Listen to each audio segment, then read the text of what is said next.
حضرت داؤد علیہ السلام اللہ کے برگزیدہ نبی اور رسول تھے، اور اللہ رب العزت نے آپ کو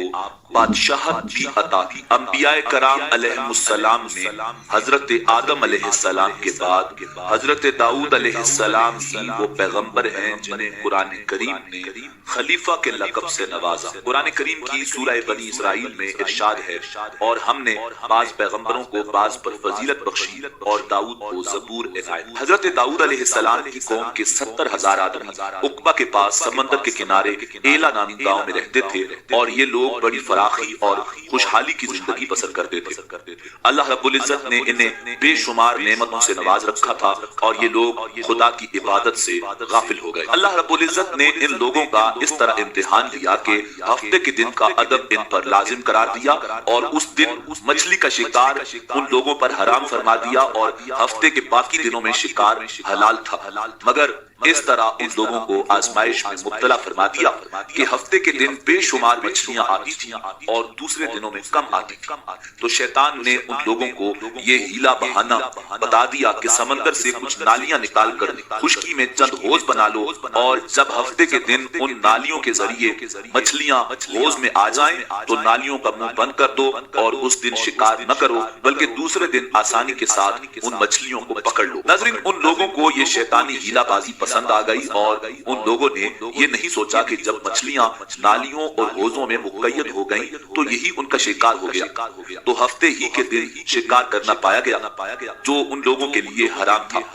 اس موقع پر ان یہودیوں کے 3 گروہ ہو گئے۔ کچھ لوگ ایسے تھے جو شکار کے اس شیطانی ہیلا سے منع کرتے تھے اور ناراض و بیزار ہو کر شکار سے باز رہے، جبکہ دوسرے گروہ کے لوگ اس کام کو دل سے تو برا جان کر خاموش تھے، مگر دوسروں کو منع نہیں کرتے تھے، بلکہ منع کرنے والوں سے یہ کہتے تھے کہ تم لوگ ایسی قوم کو کیوں نصیحت کرتے ہو جنہیں اللہ رب العزت ہلاک کرنے والا یا سخت سزا دینے والا ہے۔ جبکہ تیسرا گروہ وہ سرکش و نافرمان لوگ تھے جنہوں نے حکم خداوندی کی اعلانیہ مخالفت کی اور شیطان کی ہیلا بازی کو مان کر ہفتے کے دن شکار کر لیا اور ان مچھلیوں کو کھایا اور بیچا۔ جب نافرمانوں نے منع کرنے کے باوجود شکار کر لیا تو منع کرنے والی جماعت نے کہا کہ اب ہم ان معصیت کاروں سے کوئی میل ملاپ نہ رکھیں گے۔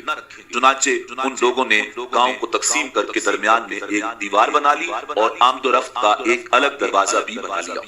حضرت داؤد علیہ نبینا علیہ السلام نے غضبناک ہو کر شکار کرنے والوں پر لعنت فرما دی۔ اس کا اثر یہ ہوا کہ ایک دن خطاکاروں میں سے کوئی بھی باہر نہیں نکلا، تو انہیں دیکھنے کے لیے کچھ لوگ دیوار پر چڑھ گئے تو کیا دیکھا کہ وہ سب کے سب بندروں کی صورت میں مسخ ہو گئے ہیں۔ اب لوگ ان مجرموں کا دروازہ کھول کر اندر داخل ہوئے تو وہ بندر اپنے رشتہ داروں کو پہچانتے تھے اور ان کے پاس آ کر ان کے کپڑوں کو سونپتے تھے اور زارو قطار روتے تھے، مگر لوگ ان بندر بن جانے والوں کو نہیں پہچانتے۔ بندر بن جانے والوں کی تعداد تاریخ میں 12,000 لکھی ہوئی ہے۔ یہ سب 3 دن تک زندہ رہے اور اس درمیان میں کچھ بھی کھا پی نہ سکے، بلکہ یوں ہی بھوکے پیاسے سب کے سب ہلاک ہو گئے۔ شکار سے منع کرنے والا گروہ ہلاکت سے سلامت رہا، اور صحیح قول یہ ہے کہ دل سے برا جان کر خاموش رہنے والوں کو بھی اللہ رب العزت نے ہلاکت سے بچا لیا۔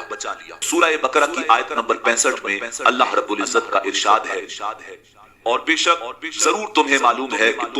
کہ وہ جنہوں نے ہفتہ میں سرکشی کی تو ہم نے ان سے فرمایا کہ ہو جاؤ بندر دھتکارے ہوئے۔ یہ مفصل واقعہ سورہ الاعراف میں موجود ہے، جس سے معلوم ہوتا ہے کہ شیطانی ہیلا بازیوں میں پڑھ کر اللہ جل شانہ کے احکامات کی نافرمانیوں کا انجام کتنا برا اور کس قدر خطرناک ہوتا ہے، اور خدا کے نبی جن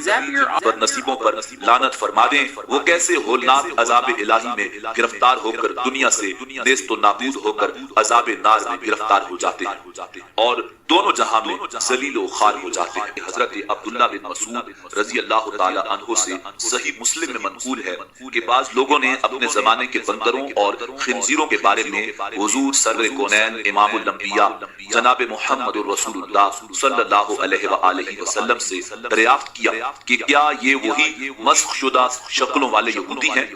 آپ صلی اللہ علیہ وآلہ وسلم نے ارشاد فرمایا، اللہ رب العزت جب کسی قوم میں مسخ صورت کا عذاب نازل کرتے ہیں تو ان کی نسل نہیں چلتی، بلکہ چند روز میں ہلاک ہو کر ختم ہو جاتے ہیں۔